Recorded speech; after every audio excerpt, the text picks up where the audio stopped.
তারাবি নামাজ নিয়ে আমাদের এই দেশে বিভিন্ন বিভ্রান্তি আছে, বলে 8 রাকাত, আবার কেউ বলে 20 রাকাত। আরে তারাবি নামাজ তো 36 রাকাতও পড়েছে, আপনি ওইটার ব্যাপারে কি বলবেন? কিন্তু এই যে 8 রাকাতের ব্যাপারে বিতর্ক, এটাই বেশিরভাগ আমাদের আহলে হাদিস ভাইরা করে। শোনেন, রাসূল সাল্লাল্লাহু আলাইহি ওয়াসাল্লাম ওই নামাজে রমজান মাসে 11 রাকাত নামাজ বেশি পড়তেন এবং রমজানের বাইরেও 11 রাকাত নামাজ বেশি পড়তেন। অর্থাৎ 8 রাকাত, যেটা 8 রাকাত রাসূলুল্লাহ সাল্লাল্লাহু আলাইহি ওয়াসাল্লাম তাহাজ্জুদ নামাজ পড়তেন, আর 3 রাকাত বিতর নামাজ পড়তেন। কিন্তু আমাদের সমাজে দেখা যায় এই 8, 20 এইগুলো নিয়ে, ওরে ভাই যত রাকাত হোক আপনি তারপরেও নামাজ পড়েন। 2টা স্পেশাল সময়। কয়টা স্পেশাল সময়? সাহারির সময় দোয়া করা, আরেকটি স্পেশাল সময় ইফতারের আগ মুহূর্তে দোয়া করা। আমরা কিন্তু ইফতারের আগ মুহূর্তে মোটামুটি দোয়া করি, কিন্তু সাহারির সময় আমরা কেউ দোয়া করি না। সাহারির সময় যত পারো খাও, পেটটা ওজা করে রাখো। এ ভুল করবেন, সাহারিটা মধ্যরাতে খেয়ে ফেলবেন, শুরুতেই খেয়ে ফেলবেন, এটা সুন্নাহ। সাহারি শুরুতে খাবেন, তারপরে তাহাজ্জুদ পড়বেন, কান্নাকাটি করবেন, দোয়া করবেন, আল্লাহ তাআলার কাছে বেশি বেশি চাইবেন। রাসূলুল্লাহ সাল্লাল্লাহু আলাইহি ওয়াসাল্লাম বলেন, যে ব্যক্তি রমজান পেল কিন্তু নিজের গুনাহ খাতা মাফ করাতে পারলো না, তার মতো হতভাগা আর দুর্ভাগা কেউ নয়। কিয়ামতের ময়দানে রাসূলুল্লাহ তাকে সুপারিশ করবেন না। এত বড় ভয়ানক কথা। তো রোজা রেখে আমরা আল্লাহর দরবার মাফ চাইবো তো? পরিপূর্ণভাবে চাইবো তো? রোজা রেখে আমরা রোজার মাসে একটি দোয়া বেশি বেশি পড়বো। আমি দোয়াটা শিখায় যাচ্ছি, পড়েন। আল্লাহুম্মা ইন্নী আফউন তুহিব্বু আফওয়া ফাফু আন্নি। অর্থাৎ এটার অর্থ হলো, আল্লাহ গো, আপনি ক্ষমা করতে ভালোবাসেন, আপনি আমাদের ক্ষমা করে দেন। আর আল্লাহ যদি কাউরে ক্ষমা করে দেন, আল্লাহ তাআলা বলেন, আমি যখন বান্দারে ক্ষমা করবো, বান্দার গুনাহগুলো উল্টায় আমি নেক হিসাবে রূপান্তর করে দেব। কথা বুঝতে পেরেছেন? এরপর রমজানে আরেকটি বিভ্রান্তি দূর করে দিই। এই যে রমাদানে একটি ভুল নিয়ত আছে, না ওয়াইতো না সুম্মা গদাম মিন শাহরি রমাদানুল মুবারাক, এটি একদম ভুল। এটির মানে হলো আমি নিয়ত করলাম আগামীকাল রোজা রাখবো। আচ্ছা, রোজার যখন আমরা নিয়ত করি, বা নিয়ত কি করতে হয় না পড়তে হয়? বলেন, করতে হয়। অন্তর দিয়ে আপনি করবেন, হাত দিয়ে, শরীর দিয়ে বা আপনার অঙ্গ প্রত্যঙ্গ দিয়ে সেটা আপনি কমপ্লিকেট করবেন। এটা হচ্ছে আপনার নিয়তের কমপ্লিকেট করা। আর পড়া তো নিয়ত নয়, পড়া তো পড়া, নিয়ত করতে হয়। তো এই যে নিয়তটাও একটা ভুল। এটার অর্থ কি জানেন? আমি নিয়ত করলাম আল্লাহর উদ্দেশ্যে আমি আগামীকাল রোজা রাখবো। আচ্ছা, যেদিন রোজা রাখতেছে সে কি ওই দিনের রোজা রাখতেছে নাকি আগামীকালের রোজা রাখতেছে? কথা বলেন না, ওই দিনের রোজা রাখতেছে। আচ্ছা, সাহারি খেলেন, আপনি আগামীকালের সাহারি খাইছেন না আজকের সাহারি খাইছেন? আজকের সাহারি খেলেন না। আচ্ছা আমি বলি, কালকে কি রোজা? বলেন, কালকে রোজা? আরবি নিয়ম কি? রাত আগে দিন পরে। তাহলে কালকে রোজা না তো কালকে তারাবি পড়েন কেন? তাহলে কালকের যে তারাবিটা, এটা আগামী দিনের তারাবি, ঠিক কিনা? তো সেই ক্ষেত্রে নিয়তের অর্থই একটা ভুল। তো আমরা এই ভুল ধরনের নিয়ত করব, রোজা রেখে গান, সিনেমা এসব দেখব। রমাদানে সময় কাটাতে হলে একটি প্ল্যানিং করবেন। রাসূল সাল্লাল্লাহু আলাইহি ওয়াসাল্লাম বলেন, রোজা কত সওয়াব। নাউমুস সাইমু ইবাদাতু ওয়া সামতুহু তাসবিহ দুআহু মুস্তাজাবুম মুদাআফ। আল্লাহু আকবার। রাসূল সাল্লাল্লাহু আলাইহি ওয়াসাল্লাম রোজাদার যদি রোজা রেখে, নাউমুস সাইমু ইবাদাতু, রোজাদার রোজা রেখে যদি ঘুমায়, আল্লাহ তাআলা ওই ঘুমটারও ইবাদত হিসাবে গ্রহণ করে নেন। সুবহানাল্লাহ। ওয়া সামতুহু তাসবিহ, এই রোজা রাখে যদি রোজাদার না ঘুমিয়ে বসে থাকে, এই বসে থাকাটা সে তাসবিহ গণনা করার সওয়াব আল্লাহ লিখে দেন। দুআহু মুস্তাজাবুম মুদাআফ, এবং এই রোজাদার আল্লাহর দরবার দোয়া করতে দেরি হয়, কিন্তু এই রোজাদারের দোয়া আল্লাহ কবুল করতে দেরি করেন না।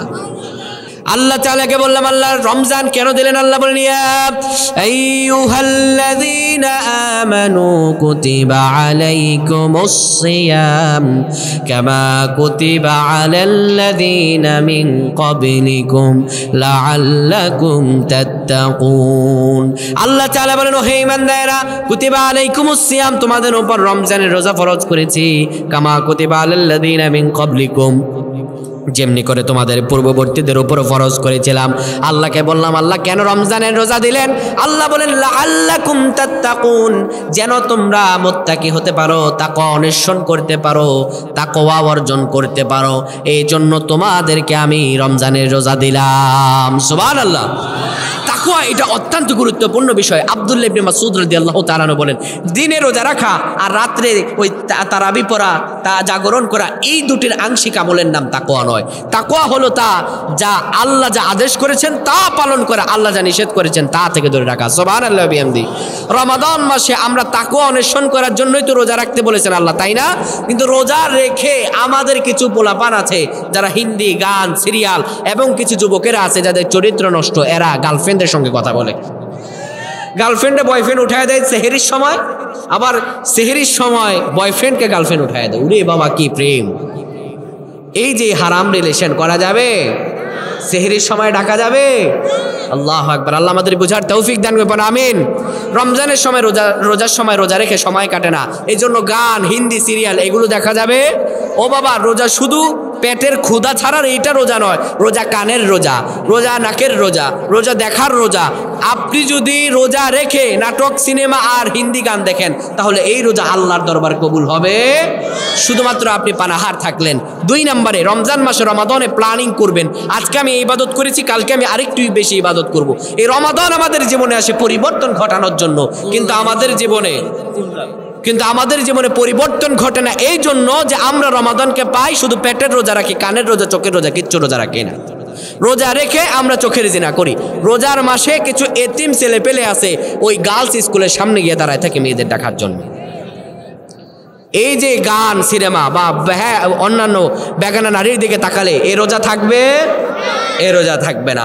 তারপরে রোজা রাখতে হবে। তো রোজা আমরা কেমন ভাবে রাখবো? রাসূলুল্লাহ সাল্লাল্লাহু আলাইহি সাল্লাম বলেন, মান সামা রমাদানান ঈমানান ওয়া ইহতিসাবান গুফিরা লাহু মা তাকদ্দামা মিন যামবি। রাসূলুল্লাহ সাল্লাল্লাহু আলাইহি সাল্লাম বলেন, যে ব্যক্তি ঈমানের সঙ্গে রোজা রাখলো, কিসের সঙ্গে? ও ইহতিসাবান, এবং হিসাবের সাথে রোজা রাখলো। মানে রোজা রেখেছে শুধুমাত্র ওই খাবার না খেয়ে থেকেছে, এটার নাম রোজা নয়, বরঞ্চ কানকে হেফাজত করেছে, মিথ্যা কথা শুনে নাই, গান শুনে নাই। চোখকে হেফাজত করেছে, টিভি, হিন্দি সিরিয়াল আর গান দেখে নাই।